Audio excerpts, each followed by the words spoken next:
8. Now, youngsters have been learning how to take a pulse and also how the heart works. These mini-medics, though, aren't being let loose on patients just yet. A group of 7 to 13-year-olds have enrolled in a mini-medical school being held in Norwich for half-term, and it's being run by an organisation called Help Me, I'm a Medic. Our reporter Kate Scott has been to the Ormiston Victory Academy in Cossey to meet the doctors and health professionals of the future. Does anyone know what any of the blood vessels are called that go in or out?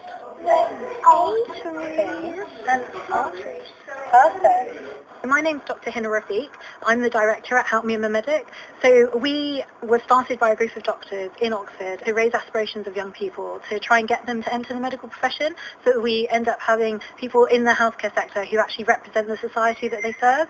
So for the last 18 months we've been working with 13 to 19-year-olds, and we've recently started working with NHS England, who really think our initiatives are great and asked us to widen our remit to include the healthcare professionals like nurses, paramedics, pharmacists.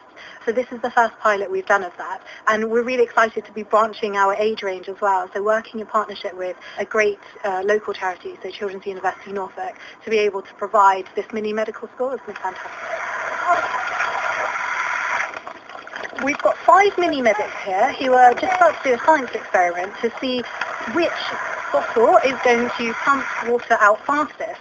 The point of it is to work out, 1, what science experiments are like, 2, what a heartbeat is like, so they're pumping just like your heart would, and 3, just to get them outside doing something fun during the half term. I liked it when we done both of the experiments. I just like learning about the body and science.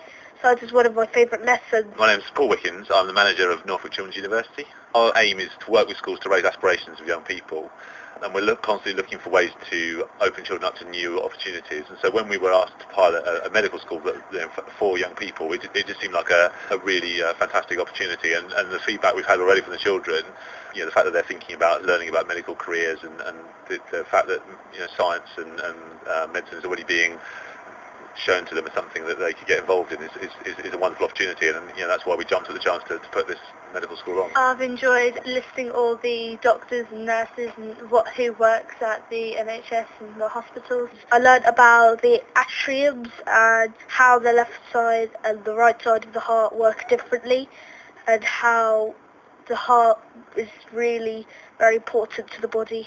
They've been fantastic. They've exceeded our expectations, and we were a bit concerned about their kind of level and what they would be looking for. But they've exceeded our expectations for enthusiasm, for knowledge, and also just thinking about getting involved.